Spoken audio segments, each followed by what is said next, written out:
Or is it to make like cold cuts from wet market meat? Or they were doing something truly clandestine? No, it was clandestine, but I can't remember. It's in my Kindle. Okay.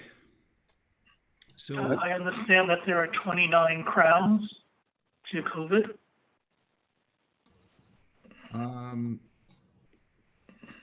This I don't know.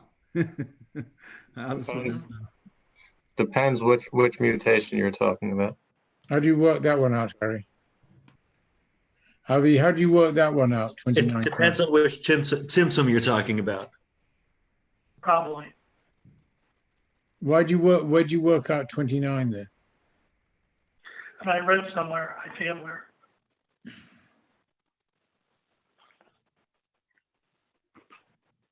okay. So we may, yeah. Okay, so let's get started here. Yeah,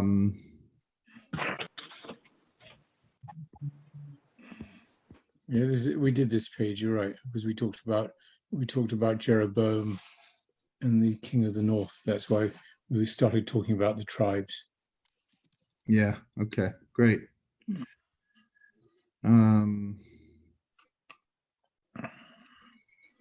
Zohar Shimon? Ready to roll? Yeah. Okay, great. Pasach Rabbi Shimon v'Amar Anila Open saying, Dodi v'alai tishukaso. I am to my beloved, and his desire is for me. That's from Shir Hashirim, Song of Songs 7:11. Kol yomin dis katarna b'hai oma. All the days that I have been bound or I have been tied or knotted within this world, meaning bound to God. Bechad katir is katarna be'bekutche berichu. I've been tied in a single knot or bond with the Holy One, blessed be He. Ubegin kach hashta v'alai tishukaso. And because of this, now His desire is for me. The whole premise of Shir Hashirim, of Song of Songs, and the reason why it's in the words of Rabbi Akiva, Kodesh Kodashim, the Holy of Holies, is that it's the epitome of the reciprocity in our love divine relationship. So Rabbi Shimon is saying, my whole life I made every effort to be in dveikut, a state of divine unity. I tied myself to the divine. So now, because of that, God is reciprocating, and his desire is to me.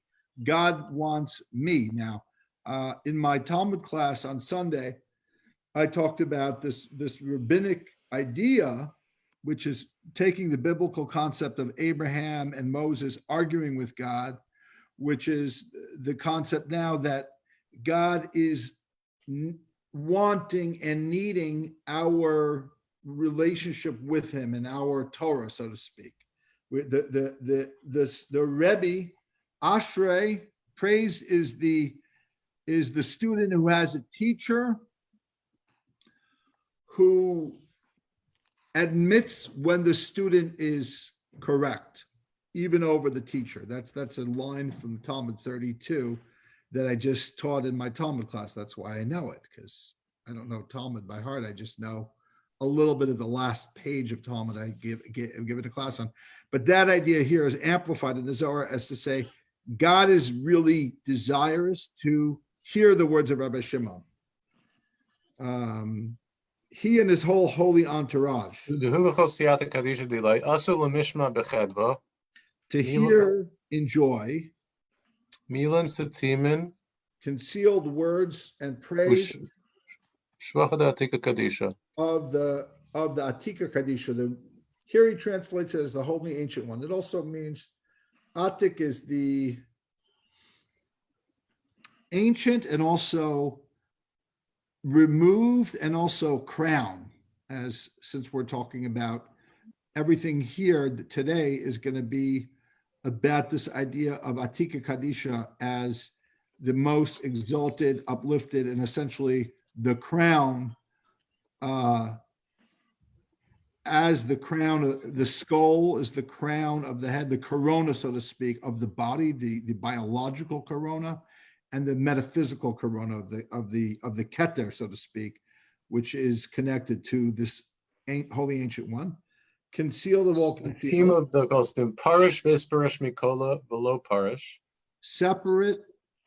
separated from all, and yet not separated. The Hakola be Mizdabek, Vahu Mizdabek Bakola Hukola.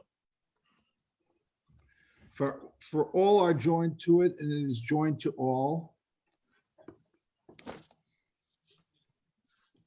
I like the Aramaic better than the English here. Something very powerful about it. Atika dechol atikin stim dechol stimin istakan below istakan. I'm just rereading what you wrote, what you already read, Ben. I didn't read that yet. I take it that's another line. I don't know if we have a different. I take it the Kalatik. Okay. That's exactly where I'm holding, I guess. Okay, so go ahead and reread it, and I'll read it in English. Atika de Kalatikin, Satima de Kal Satimin, Istakin below Istakin. Ancient of all ancients, concealed of all concealed. Arrayed, or alternatively Fixed.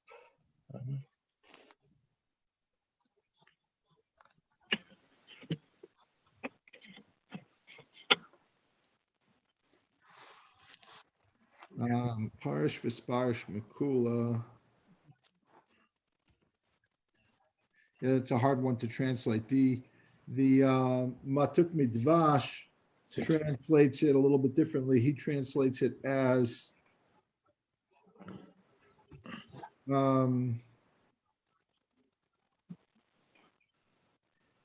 parish from Havdalah, like removed, and yet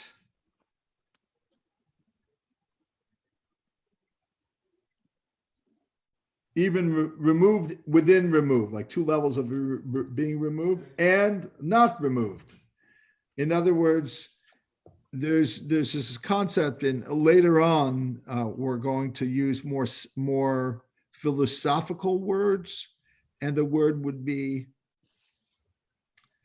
there's makifin. Makifin means transcendent or a distant type of energy levels that are not imminent, they're transcending, but within the transcendence, there's sometimes a closer or a more distant relationship.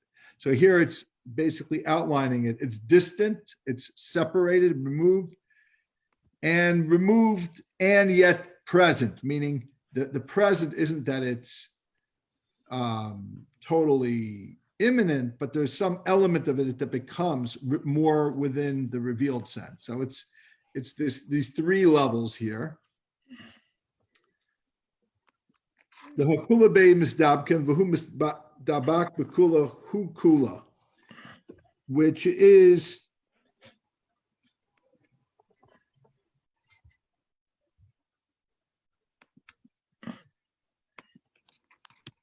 I don't see the translation really echoing this so well, so I'll just translate it here. Everything is cleaving to it.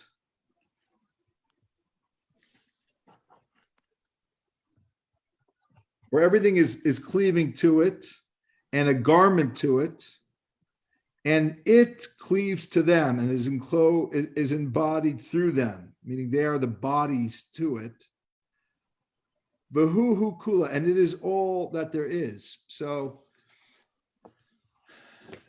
in a sense, the mystery of Atika Kadisha is such that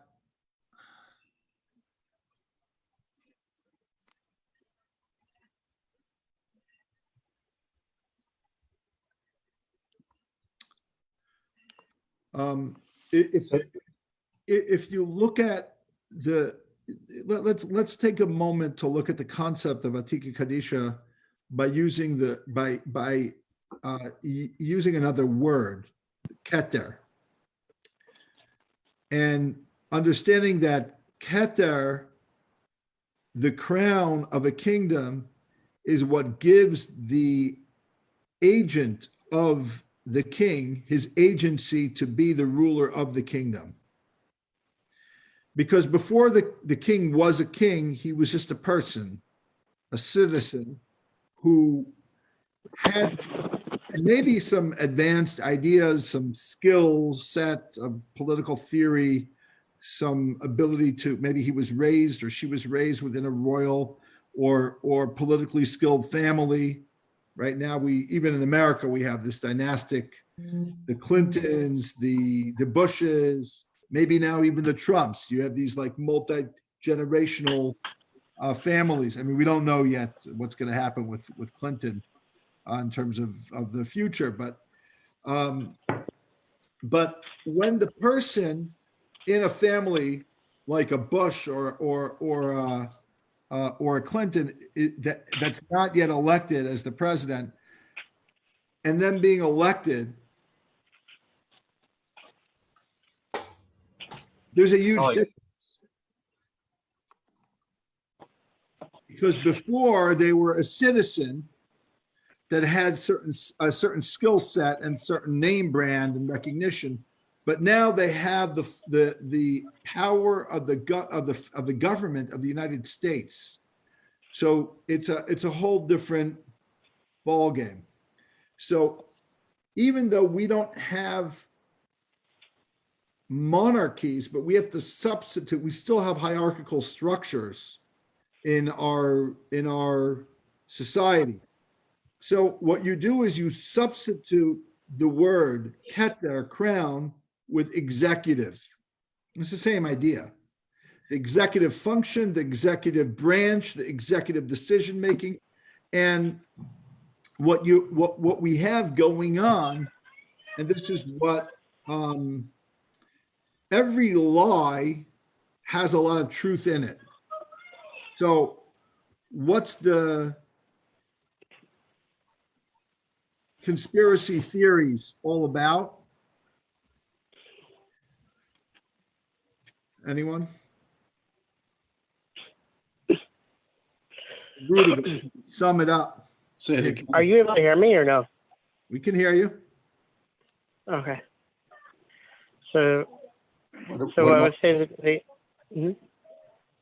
Ted? Yeah, sorry, apologize. That's all right. Now, what was it? What about conspiracy theory? I didn't catch the question.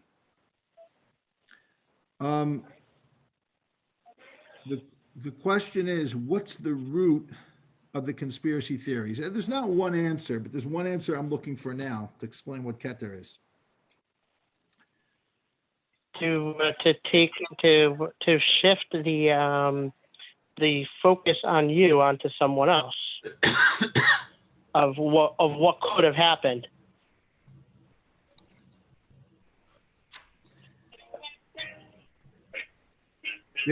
There's a lot of answers, but what I'm looking for, that might be an answer. That might be an answer. Like people are trying to deal with their own problems, and instead of dealing with their own problems, they're saying somebody else is a problem. Okay, there's a psychological word for that. I forget what it is. When avoidance or something like that. But the idea here is a little bit different. When George Bush Jr. said that we got to go to war with Iraq because they have weapons of mass destruction, right?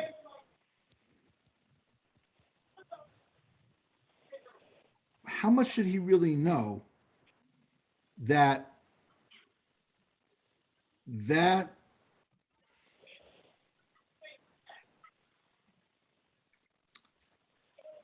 supposed information, intelligence, was faulty?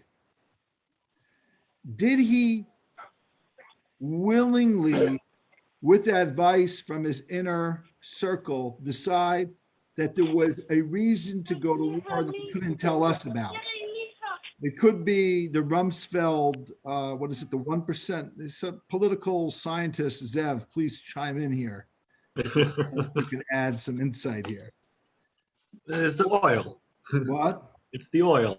The That's oil. what Trump says. A lot of people say it's the oil, meaning the geopolitical element of Iraq's oil and the access to other countries around it, like Saudi Arabia and so on, the geopolitical ability to be the major key figure in that place. And oil is what we're dependent on the oil, at least back then.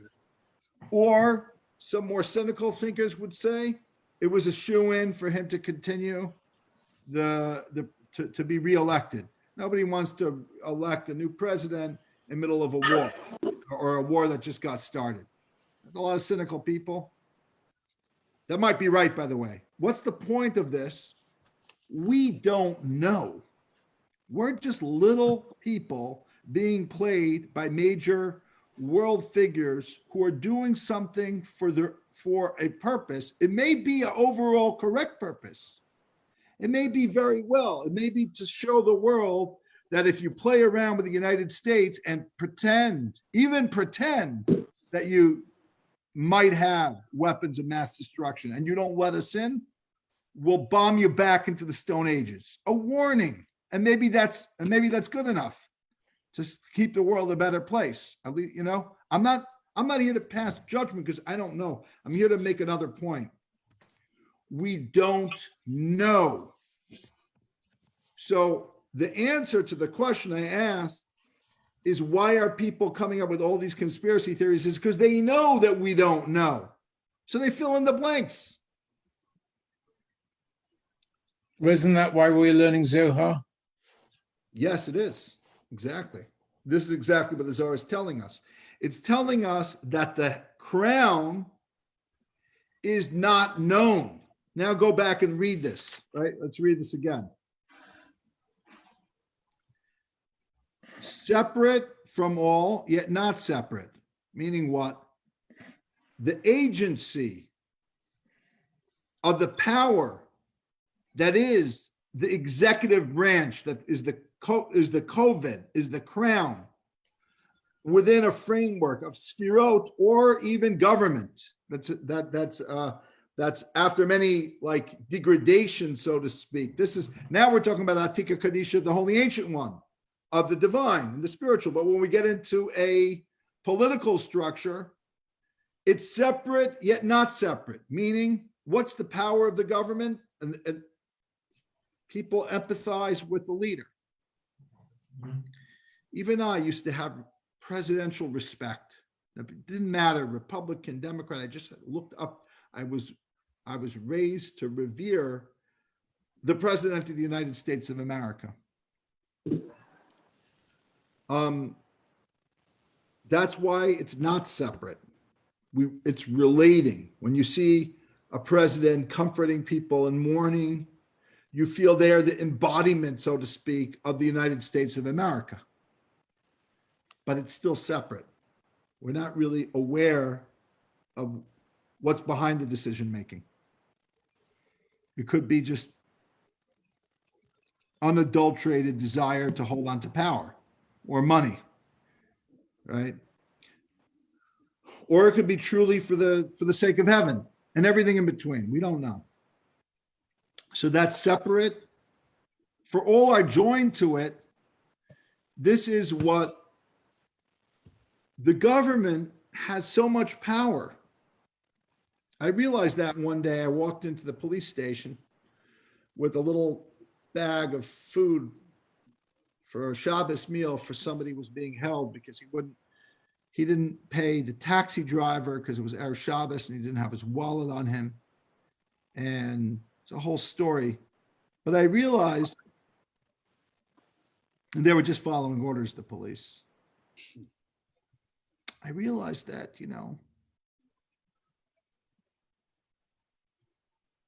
thank God we're not being rounded up and like the Holocaust.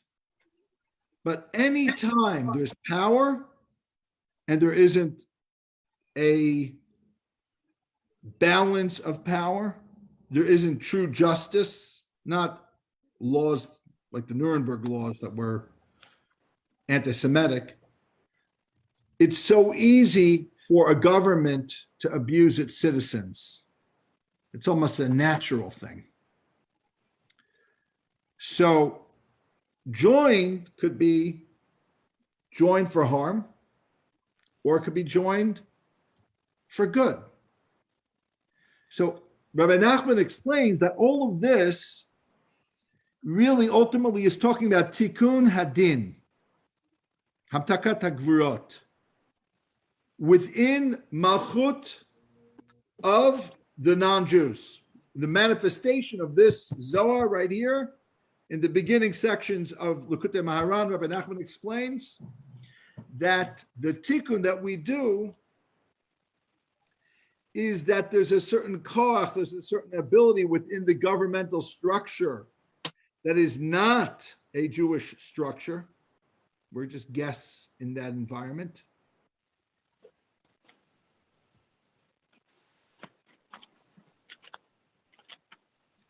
And the point is a transformation of realizing Kedusha, that everything that happens in the physical world has an equivalent in the spiritual world.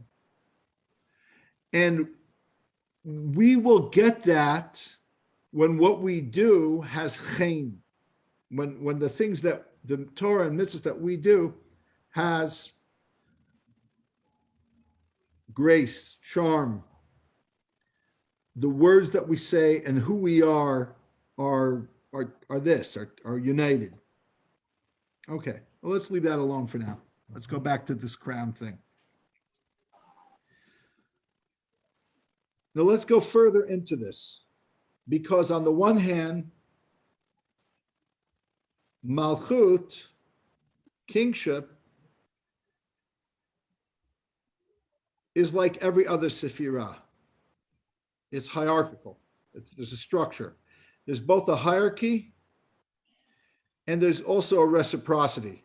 And the flow of within the hierarchy and the reciprocity are not always based on the order of what comes first and what comes last. The order of what comes first is Keter and last is Malchut.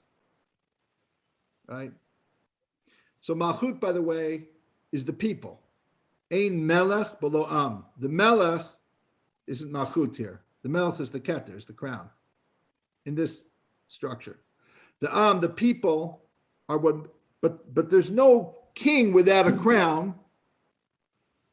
And the crown is given, v'yitnu lecha keter melucha. We will give you, God, the crown of your kingship. Without us coronating the king on Rosh Hashanah, God is not the king.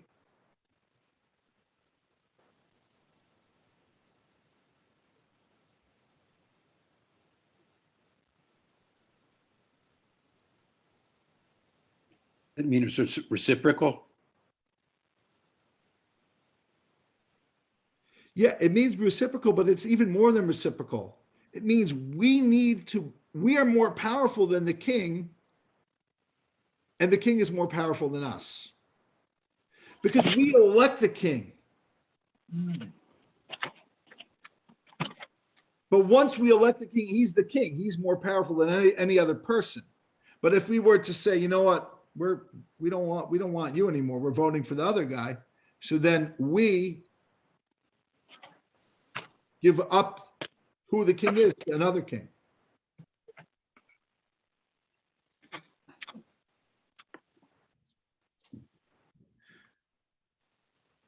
It Okay. seems like a radical thing to say. No. I mean, not once you study Kabbalah, maybe before. Well, I guess before, yeah, I mean, right. In Kabbalah, I guess you could discuss this. And this is even when they had kings, Ted. This is not even when they had free elections. Even when they had actual kings and czars and monarchs and you know, they still understood that the king doesn't become the king without the will of the people. Other than that, he's a despot. It's not a king. There's somebody just grabbing power without it being given to them. Okay, so here's the thing. Okay, so we understand there's a relationship between the bottom and the top, and the bottom sometimes is more powerful than the top, right? But there's another thing here.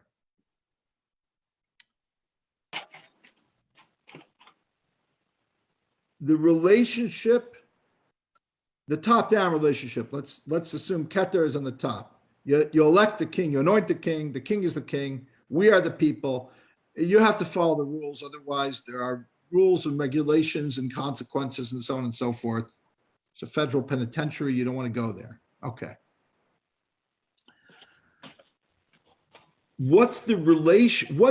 Is there a difference between the relationship between Keter and Chachma and, let's say, Chesed and Gvura? Okay, Keter is the crown. Chachma, let's just say, if you, for example, say,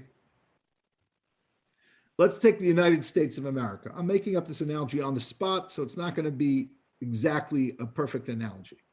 So we have three branches of government, right? We've got the executive branch, the president, and his advisors. We've got the Congress, right? And then we have the Supreme Court. So let's just, for argument's sake, say that the president is the king. Not the king, but the leader. He's got the crown of leadership that we're talking about, the corona, the crown. He has the power of legislation in order to facilitate having a replacement for somebody who retires or dies on the Supreme Court. He gets to pick who the Supreme Court judge will be. So he doesn't control the Supreme Court, but he has influence over it. And that's what's interesting is the president continues to exert influence even after the presidency is over through their Supreme Court choices. Whoever they nominate for the Supreme Court, whoever gets in, that choice will live on in the okay. What is that? Keter and Chachma. Let's understand that the Supreme Court, they're supposed to be the Einei Ha'eda. They're supposed to be the eyes of the community. They're supposed to be the people who interpret the Constitution. The Constitution is lahavdil, like the Torah of America, of the mitzvah of having justice in the land. The Constitution is an amazing document, and the Supreme Court, they're the interpreters of it. So that's the Chachma. And let's say the Bina is where's all the cantankerous debates in the Congress and the Senate. Okay. Now,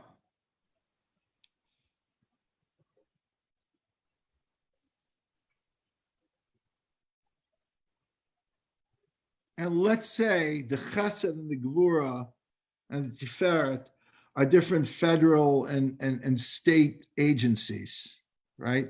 So for the Gevura could be the IRS and the penal code and the penal system and all this stuff. And the Chesed could be the IRS sending you a Public works and welfare. Public works and wealth, all of what Zev is for, all the good, all the who was the guy the New Deal, all that, and so, all of that, the good stuff. Okay. Tiferet are for the people who say, well, we want to help people, but the deficit can't be, we got to balance out we need to make sure there's law and order, but it can't be too strict. You know what I'm saying? Now, obviously everything has Keter Chachma Bina Das is in everyone.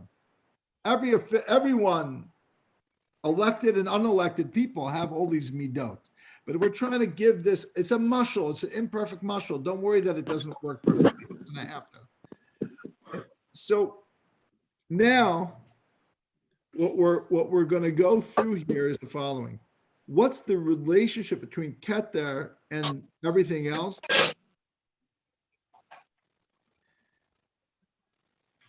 So for example, Chachma and Gvura.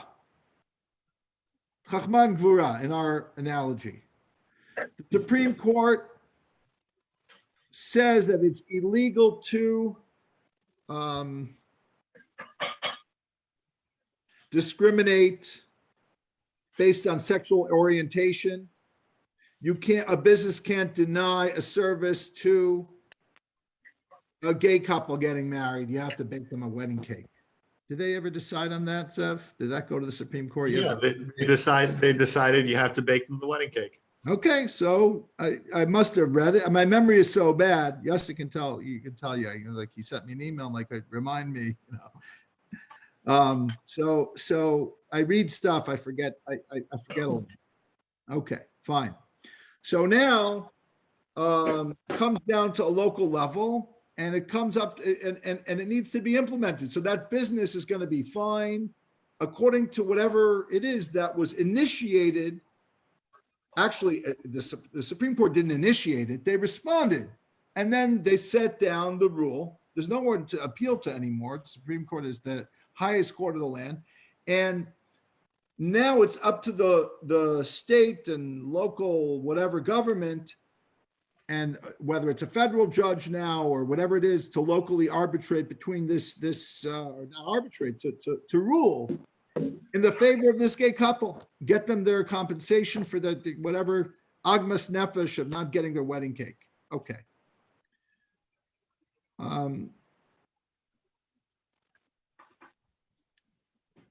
What's the difference between the relationship between the Supreme Court and the local state attorney and the president and the Supreme Court or the Congress or anything else? Is there any difference, or it's just one starts it off, but essentially it's a hierarchical system. One is the top of their particular part of the government, and in a sense, there is a balance of power. There is a balance. So maybe the whole mushal should be thrown out the window because the king isn't really the king. Trump is not the king, even though he has a hat he likes to wear. He's not the king because he can nominate a Supreme Court justice if there's a vacancy, but he doesn't get to, at a whim, just say, I don't like the Supreme Court, I'm going to make a new one. He doesn't get to do that. Okay, fine. That's an inadequacy in the mushal, but not really. Because as I said before, it's an intricate system. It's not, the hierarchy isn't always so clear. What's the bottom comes to the top. So again, recalibrate that idea into every detail here. But the answer to the question, my friends, is given by the Rebbe Rashab, Shalom Ber of Lubavitch. In Tafresh Samach Vav, explain this type of Zohar with the following analogy.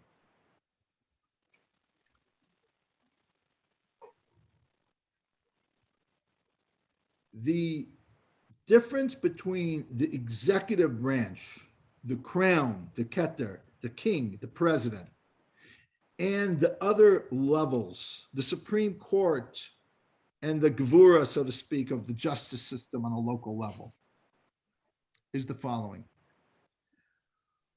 When you're using Chachma, Chachma needs to explain itself to Bina and then needs to be able to communicate with Chesed or Gvura. It requires a certain skill set of taking into account who you're talking to in order to implement that idea. Let me explain it in other words.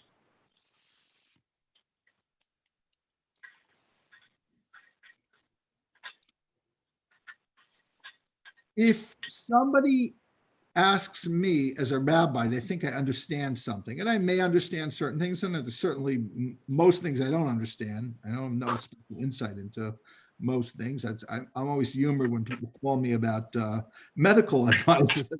How would I know? I have no idea. Just call a doctor. But then again, I see how unintelligent many people are. So I understand that it's not that I know anything special. It's just that they have so many limited options. They might be calling me because everyone else they know, they're like, oh, forget that. But it's not, I don't know. But okay, there might be some area that I know a little bit of something, right? If I want to be listened to, I have to explain it. I'm not a president of the country. I'm not a federal judge. So if somebody wants my advice, they better want it. If they don't want it, I better be able to convince them that they do and that it's useful. Otherwise, they just won't listen to me. So my idea is just mine and it's irrelevant to anyone else. Understand that? So the further away you get from the power of enforcing the law, which is what the executive branch represents, so to speak. So yeah, the judges in the judiciary system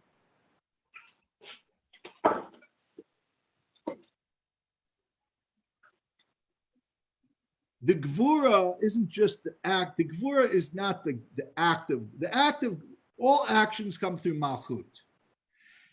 And all original will towards something comes from keter.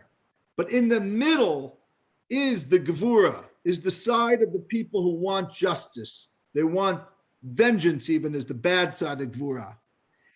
And the implementers of the gevura are the laws. The ones who think about them are the Supreme Court and the other courts. So they're all chachma or some form of chachma going into gevura, right? So the point only is that the higher it is, the more keter it is, the less convincing it needs to be of the level below it. The less communicative, it doesn't need the level below it to understand where he or she is coming from and empathize with their point of view.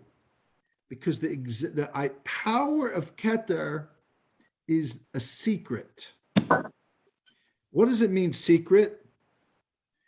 Its ability to control that which is below it is not always understood.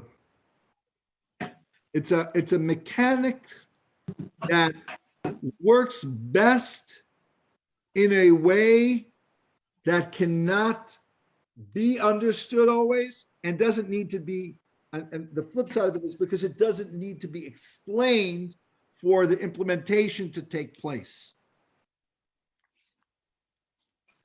In other words, the president doesn't need the same things that the lower level needs to be able to actualize something.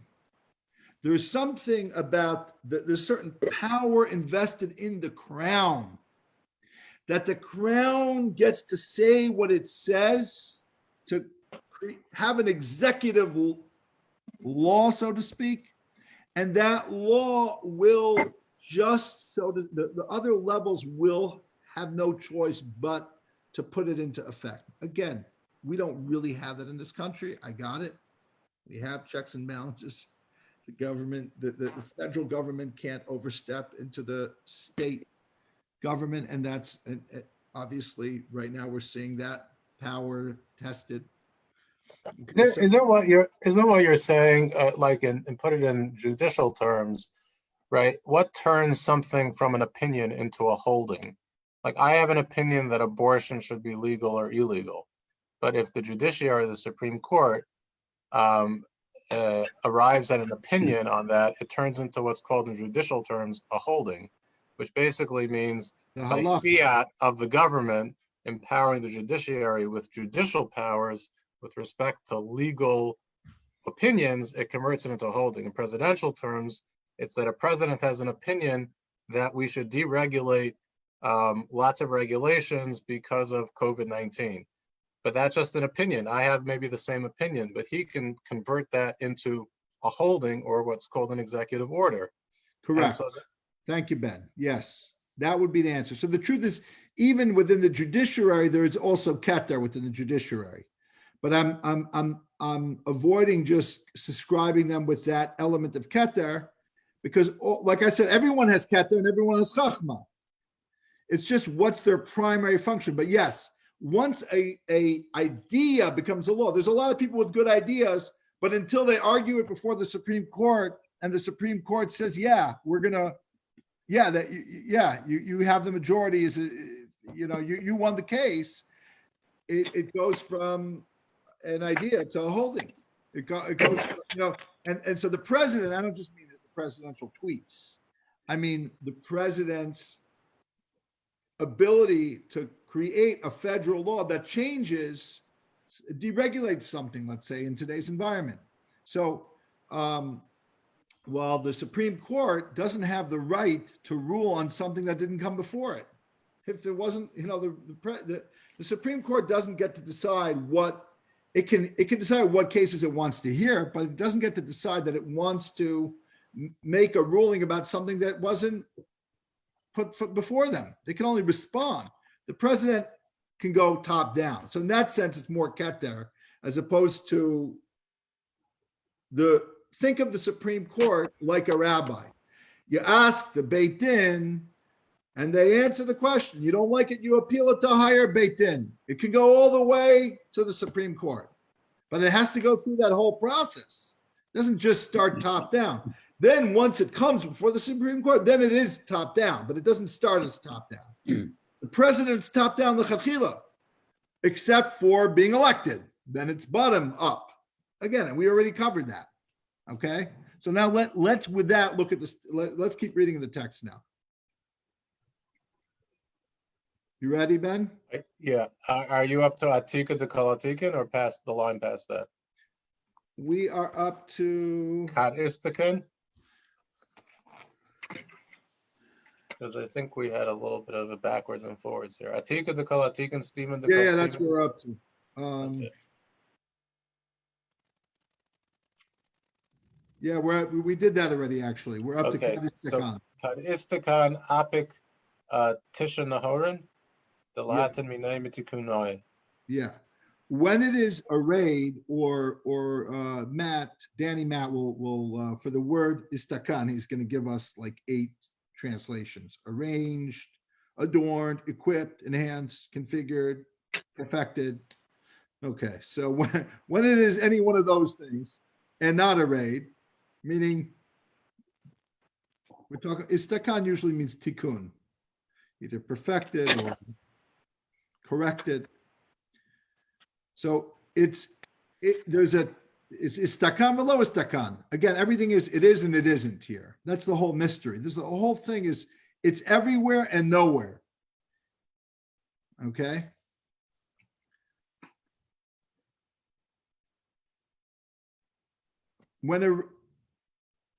Because for it cannot be found when a radiant produces 9 radiancies,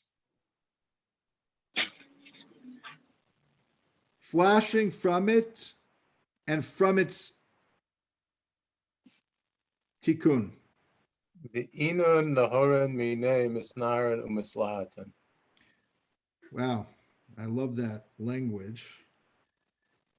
And those illuminations or radiancies go illuminate and flash and spread in every direction. Danny Matt does a decent job, but you can't really capture. It's not his fault. It's just he would tell you himself that these are words that are poetry, and when you translate poetry, You lose something. Yeah, you can only do so much with it. Yeah. Isn't it like dancing, gesticulating flames? Yeah. That's not very poetic, but I think that's what. The poetry was lofty lost in lamp. translation. Okay, let's go on.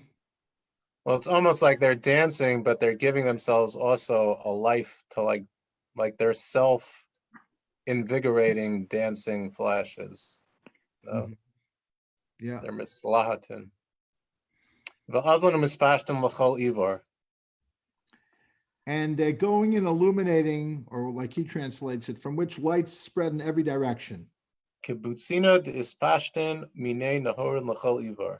Like he says a lofty lamp. I like the word a powerfully hard lamp. I know it's a very weird word. Butsina to Kurdinaisa, actually. The Kurdinaisa is the Kurdistanian hard wheat, so it's not really hard. It's more Butsina, this kind of mysterious light. Mantine. What? Adamantine. That's the Adamantine. normal word very normal word that Danny Matt uses. Yeah, It's yeah. not like a geyser torch. Yeah, something weird. From which lights spread in every direction. And I The hear ina nahor, yeah.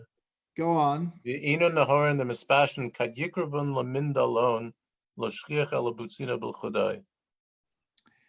Yet when one draws near those spreading lights to perceive them,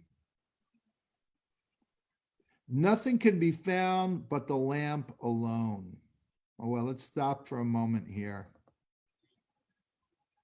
Is this talking about the lamp or the flames are not divisible? They're unified single. Well, I'll give you a mushal. You go to a spa with mirrors, most beautiful spa and mirrors. And there's this illusion where it looks like as far as the eyes can see, all you see are candles. And you're like, wow, I've never seen so many candles in my life. This place is just millions of candles. And then the truth is they're all mirrors. So all the light in the room, all the candle light in the room is all the candlelight of the original candle. So when you look, none of them would be there without the original candle, but they're all just a reflection. So in that sense, Atika Kadisha is perceived through its reflection in the lower worlds. So it looks like there's many powers in the world. Looks like there's a lot of Sfirot, for example. Looks like there's a lot of Olamot. But when you get back to it all, they're all just a reflection of one thing. There is really only one thing, Atika Kadisha. Which, by the way, Danny Matt points out that here it seems Atika Kadisha is God. In other places, it seems Atika Kadisha is Keter. Again, it's problematic for some of us, including me, to any time use the word God for Atika Kadisha, although it shouldn't be, because God could be many levels, meaning God, the Godhead, meaning not a particular name of God, but like the one that's unnamed, it's beyond name. So it's a machlokas of the Mekubalim of whether you could ever refer to one of the Spirot or a name like Atika Kadisha as like something even close to the divine essence or not. Okay, so that's a machlokas. I tend to go with it. It's talking about the or of the Ein Sof as it's coming into Atika Kadisha. Okay, there's thousands of pages of Chabad Hasidut written on this. Really, literally thousands of pages. Okay. But this is just the poetry here is the image of the thing that gives light into everything, yet it's only, there is no light in any of them except from it, and it's the only one that's really there. Everything else is just illuminated through its light. And how it illuminates them, that's somewhat of a mystery, as we said. Okay, let's go on.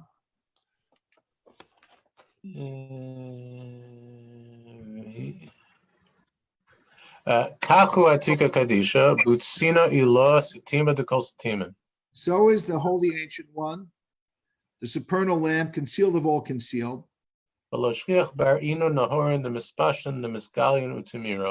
Nothing can be found except for those spreading radiancies, revealed and hidden.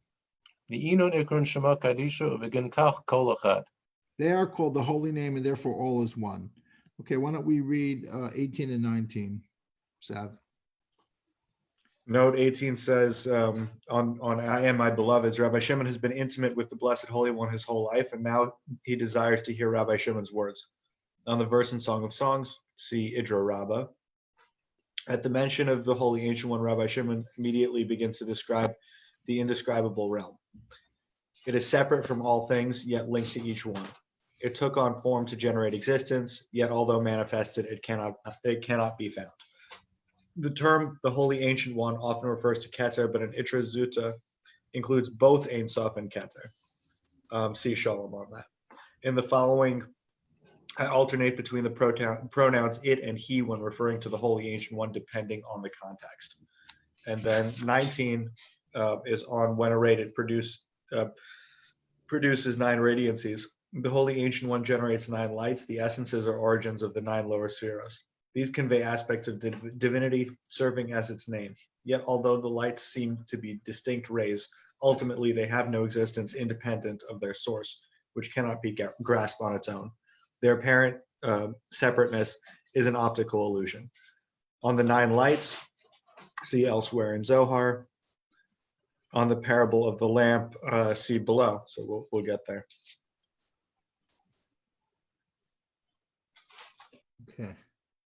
Okay, let's go on then.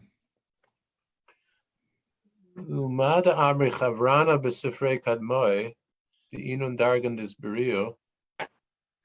As per what our colleagues have said in the ancient books, that these are levels, I'm translating wrong, as levels, created in the Holy Ancient One, Kadisha is Bahu B'Chol Chad V'Chad. who is revealed through each one of them. Mishum the Inun Tekunun Da Tika Kadisha. For they are the Holy One, Ancient One's enhancements. Lav Hashta Yidana Lahane Milan Da Amen Alon Bidra Kadisha. And now is not the time for the matters that I've already talked about in the Holy Idra, the Idra Rabbah. Mechamena Madalo Yidana Hachi. I have seen what I did not know was so, meaning I've seen new things now, and I reveal you new secrets. The Adhashta Astam Miliboy Mila. And the word has been concealed in my heart until now. And now I alone will testify before the king. And all of the truly virtuous ones will come to hear my words. Okay, go ahead with 20, Zev, please. Namely, what our colleagues have said, namely that these 9 radiancies are tikkunin, enhancements of the Holy Ancient One, through which he reveals himself in the corresponding 9 spheres from Chachma to Shechina. Rabbi Shimon says that he already discussed these matters in the Idra Rabbah, where in fact the 13 tikkunin of the Holy Ancient One figure prominently. See, he gives specific citations in Idra Rabbah. Then he refers to a discovery that he has kept hidden, which he will now reveal in the presence of God and the souls of the virtuous from paradise. The semantic range of the word tikkuna, Hebrew tikkun, includes mending, improvement, correction, perfection, restoration, alignment, preparation, order, arrangement, array, adornment, equipment, enhancement, configuration. The term tikkuna figures prominently in both Idra Rabbah and Idra Zuta.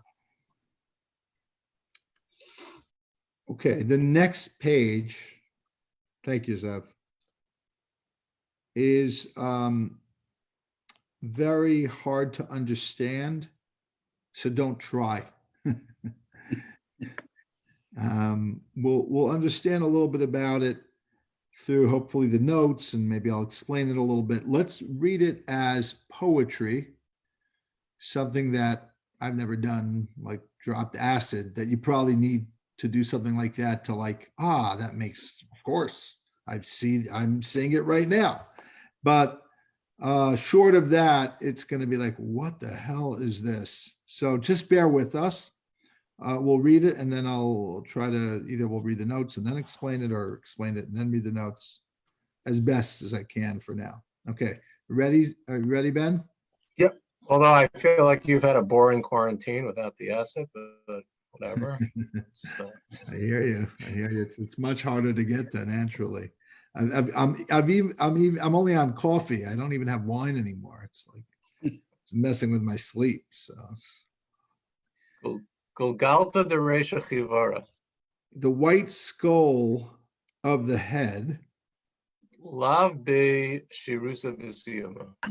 doesn't have a beginning or end. Kultura de Kitfai is Bishat Isna here. A bowl or colander of its balsam, like it's it's fragrant wafting out of this skull. Think of skull again, just translate it as the crown. Okay. Replace the word skull with corona. Uh-oh. Okay. Crown. And white is Boom. like the bride's white wedding dress, the virgin purity. So the white represents the lack of judgment and only chesed within Atika Kadisha. Okay. Umine Yarsun Sadikaya Arba Alman de Kisufan Almada Ase. Expanding and glowing, and from which the righteous inherit 400 worlds of yearning in the world that is coming.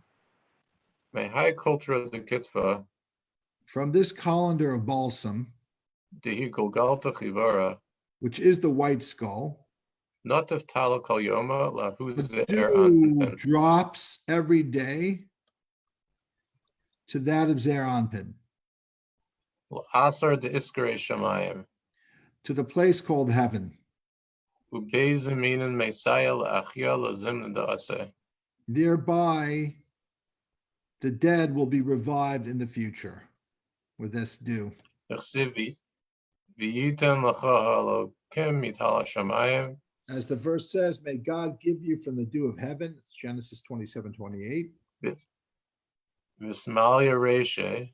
His head is filled. Omehuzer Apen Notav Lachakal Tapuchen. And the whole apple orchard receives trickles of that dew. Cholka Kal Tapuchen Nechirin Mahutala. Okay, thank you, Ben. Is it clear here that there are three levels, and where are the Messiah residing? It's not really so clear here what the three levels are. It'll explain itself to some degree in the next page. Okay. Yeah, so let's break this down. Why don't we read the notes, and then that'll help us. And maybe I'll have to say something afterwards. Go ahead, Zed. 21 and 21's a big note. Yeah. Of the holy ancient, the white skull of the head of the holy ancient one. This boundless skull is like a colander dripping its aromatic sustenance. Each day, the vivifying dew of emanation trickles from this skull to the configuration of seros from Chesed to Yesod, which is called Zer Anpin. The core of Zer Anpin, Tiferes, is symbolized by heaven. Zer Anpin's head is filled with dew, which also reaches Shechina, known as the apple orchard. The phrase colander of its balsam renders kul terra de kitpoi. The neologism kultera signifies here some type of vessel, and it may be based on Castilian coladero, colander, sieve, or on Aramaic kulta, pitcher. Kitpa means resin, sap, balsam. For various interpretations, see or yakar, different commentaries. According to a rabbinic tradition, the righteous will be rewarded with 310 worlds in the afterlife, based on the numerical value of the word yesh, sustenance. In the verse, to endow my lovers with yesh, substance, filling their storehouses. Here the number is increased to 400.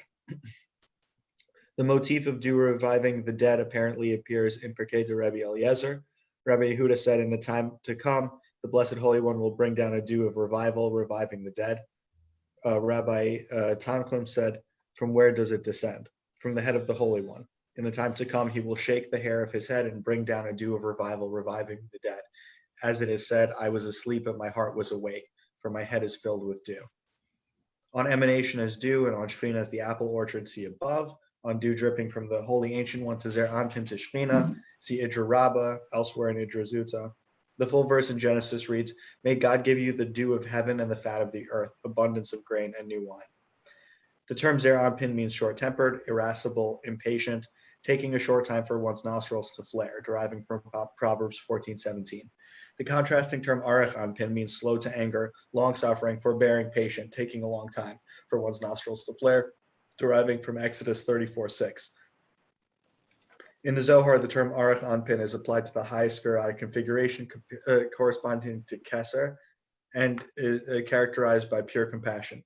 In Idra Zuta, the following two spheros, Chachma and Bina, are designated as father and mother, who engender the next configuration from Chesed to Yesod. This next sephirotic cluster is characterized by a tension between opposites, right and left, loving kindness and judgment. Relative to Arech Anpin, the long-suffering one, this configuration is called Zer Anpin, the short-tempered one. Whereas in Idra Rabbah, Chachma and Bina are not described separately and are included in Zer Anpin. In Idra Zuta, the term Zer Anpin is generally applied to the configuration from Chesed to Yesod, although sometimes it includes Chachma and Bina.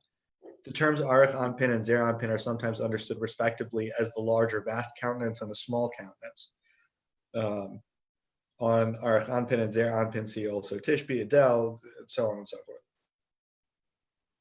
In Idra Zuta, the name Arech Anpin is normally replaced with the Holy Ancient One. I was actually going to ask that question. So, like, I feel like in some places it says either Atik or Arech, and in some places it talks about both Atik and Arech. So, like, where's the line? Okay, so let me first back up the question and explain to people. I think, you know, Zev is pretty heavily involved in learning Zohar. So let me take a moment to explain what Atik versus Arech is. Okay. Where are you, Zev? You disappeared from my I'm here. okay. So in one of the Atik and Arech are retranslated by other Kabbalists as Pnimiyut HaKeter and Chitzoniyut HaKeter. The Atik is the inner part of Keter, and Arech is the more external part of Keter. So, for example, some people like to say that the Pnimiyut HaKeter is the Or Ein Sof, is the infinite light, and the Chitzoniyut HaKeter,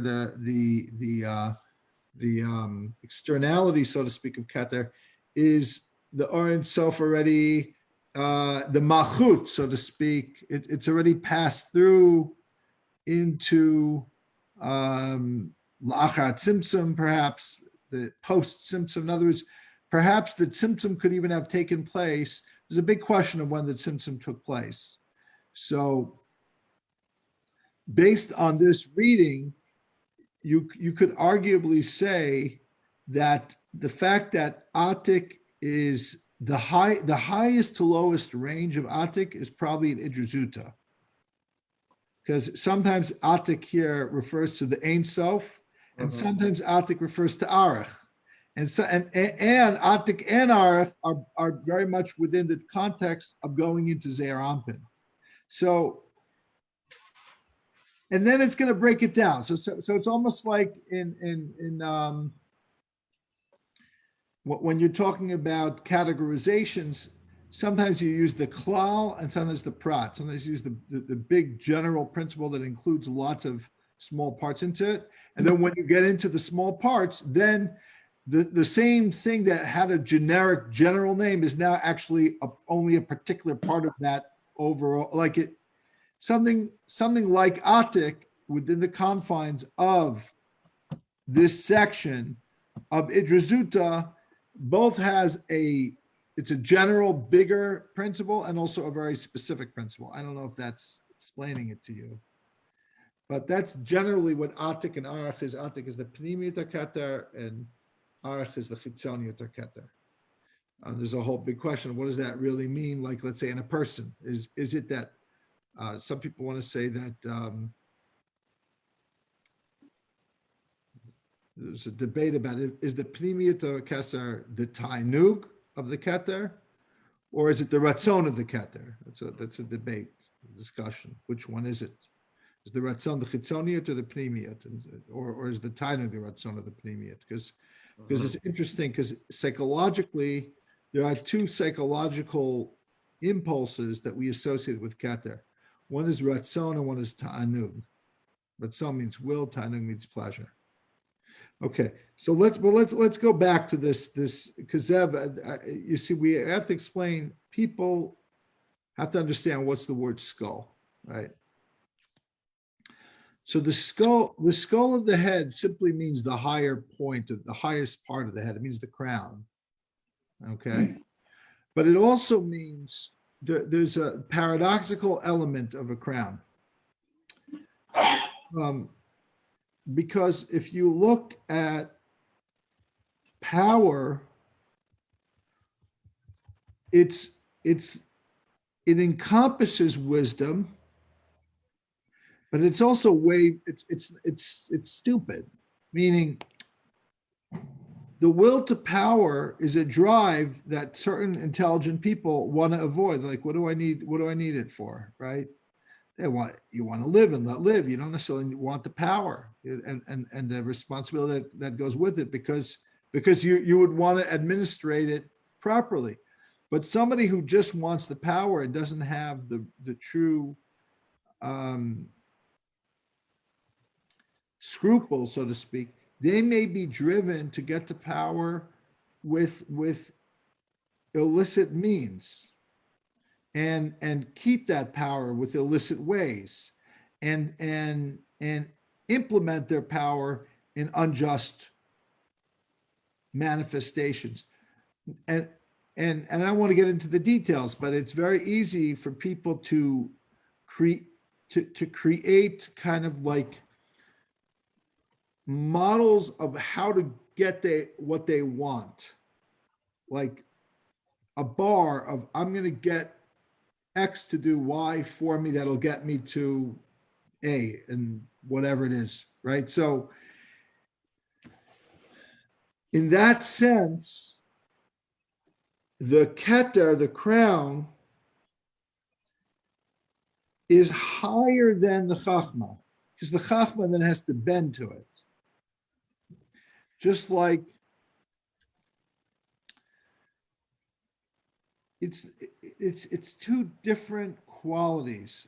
Like, why is it that the wealthiest and most powerful people are not always the most intelligent people? They're not stupid. They tend to be intelligent, but some of the most intelligent people are not overachievers in the realm of money and power, right? The answer is that it's connected, but it's bigger than wisdom. The will to power is surrounding it, is the crown of wisdom. Wisdom is just within it. It's not, if you don't have the crown, it doesn't matter that you're smart. You're not going to have power because you're not going to take it. You're not going to figure out how to use your wisdom to get the power.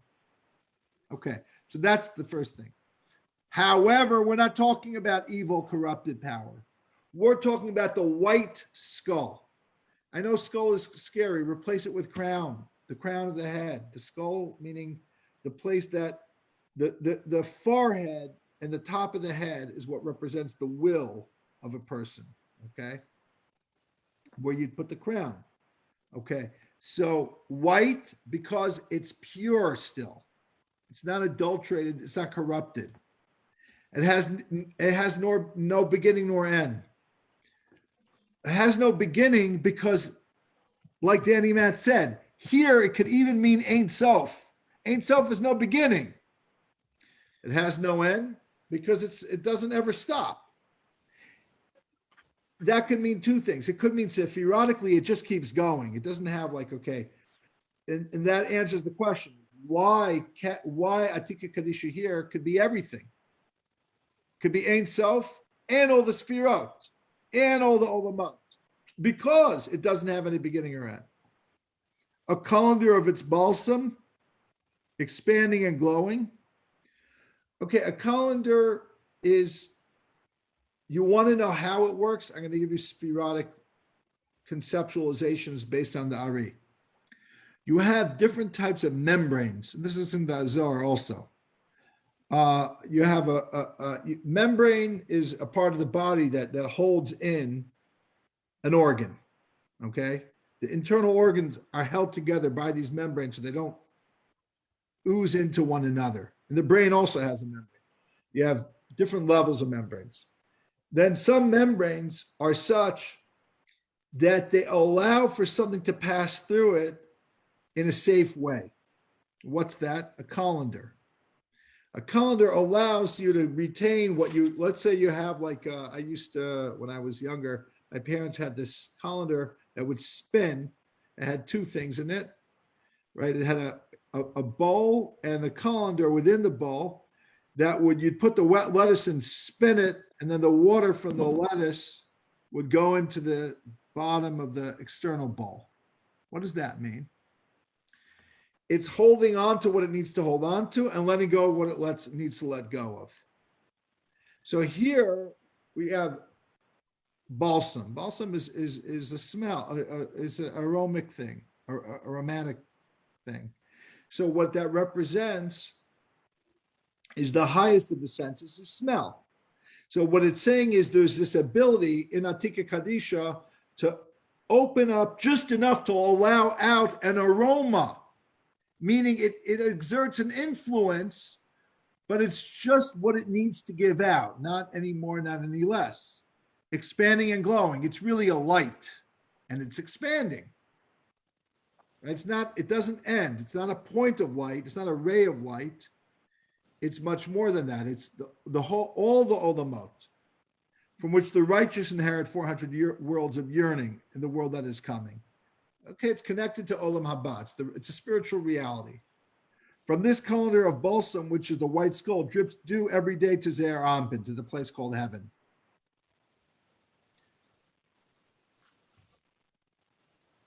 What is dew? If you look in the Siddur, we didn't get to say this for Pesach.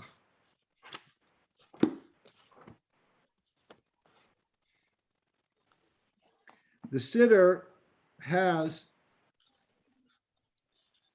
the Chazan says Tfilas Tal on Pesach. And it says like this. It's a beautiful prayer.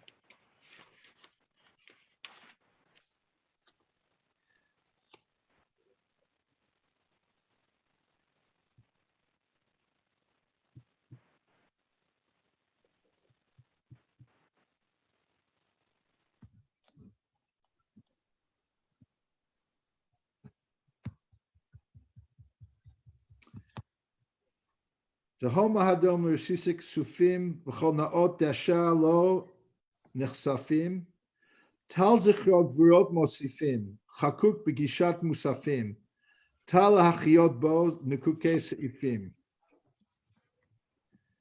Right, this is part of the prayer for the Tal. The depth of a footstool yearns for his droplets, and every lush meadows yearns for its dew. Its mention enhances his powers. It is inscribed in the Musaf prayer, do to resuscitate with it those buried in the cleft of rocks.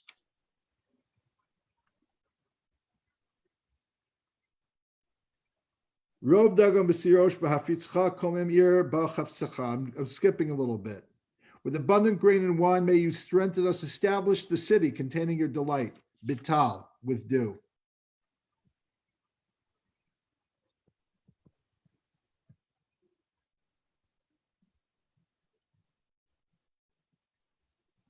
Do decree it for a year that is good and crowned. Right? Tal tzaveh shana tova mu'utaret. Atara is a crown. Pri ha'aretz l'gaon u'lusifaret. May the fruit of the earth be proud and beautiful. Ir kesuka noseres. Sima biyadcha ateret betal. Make the fruit of the earth be proud and beautiful. The city deserted like a sukkah. Let your hand make it a crown. What's this crown? What's to do in the crown?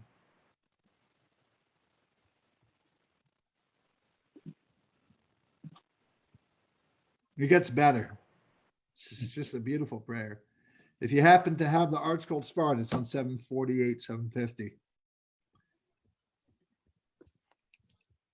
So the Gemara says in Brachot, I also just did this on Monday in my Gemara share. By the way, you guys, I do this Facebook Talmud share. I used to do it haphazardly in terms of when I did it, but now I just started doing it Monday nights at 8:30 on Facebook. And if you guys want to learn Talmud, I do a daf. I outline 10 key points of a daf of Talmud every week. I'm doing brachot now. It's great stuff. So one of the things the Talmud says, actually, it's going to be in class next Monday, is we say Mashiv Haruach or Morid Hatal. Let the Mashvich Morid Hageshem or Morid Hatal. Let the wind and the rain and during the winter season and Morid Hatal. Let the dew descend in the summer season, starting from Pesach. In Gvurat, in Brachat Gvurot Geshamim, the bracha of God's might. In that bracha of divine might, it talks about Mechaya HaMesim. So really, this Zohar fits in with the Medrash that Danny Matt talks about, and also fits in with the Gemara and Brachot and other places. This idea that the power of rain, and specifically dew, somehow is the power of renewal that will revive the dead. In Kabbalah, it explains that there's something about the dew that's different from rain, in that a dew represents, we say, for example, Pitchi li achoti rayati, open for me, my sister, my lover. So the Alter Rebbe of Chabad, amongst others, explain the two energies when it comes to spiritual connectivity to God. One is achoti, sister, that represents the relationship of siblings, which is steady. And then there's rayati, there's a beloved. Who's a beloved? It's a stranger. And maybe because they're a stranger, you see them, you want to get to know them, you fall in love with them. It's more flaming love. So there's an erotic element to it. And it's not, you wouldn't want to have that with a sister. God forbid. It's a big, huge sin, right? That's incest. So the dew, the rain is a little bit like a marriage. You need it, but sometimes you can't handle it. The dew is like a sibling. Not everyone has a sibling like that who's, steady there for you. They're not married to you. It's not passionate, but they're there for you when you need them. They're reliable. That's the dew. The dew is there all the time. The rain comes and goes. The dew is what we can rely on. And, and second, the dew is even in the summer when it looks like things are drying out, there's no vitality of the rain, the dew is still there. And that represents the connectivity that we have, even though when it's like, seems like it's lost, it isn't. It's still there. That's what seems like a loss is death. And the dew gives life again. Okay, so that's a little bit about dew. There's more on that. It's a beautiful thing, this dew. And that goes to and then he concludes, his head is filled and the whole apple orchard receives trickles of this dew. And Shiroshi Numalatal, there's this concept of that, his head is filled with dew in the Song of Songs. And the apple orchard is literally the Chakal Tapuch and Kadishin, is Malchut, is the Shekhinah, is what's going to receive this dew. So we really covered from Ein Sof till Malchut, the whole way through, all of creation, before and after, no beginning, no end here, all in this beautiful paragraph. How are we on time? have no idea what time it is. It's about 10 after 10. After. So, thank you, guys. I'm gonna end the Facebook Live part of it. And we can schmooze a little bit.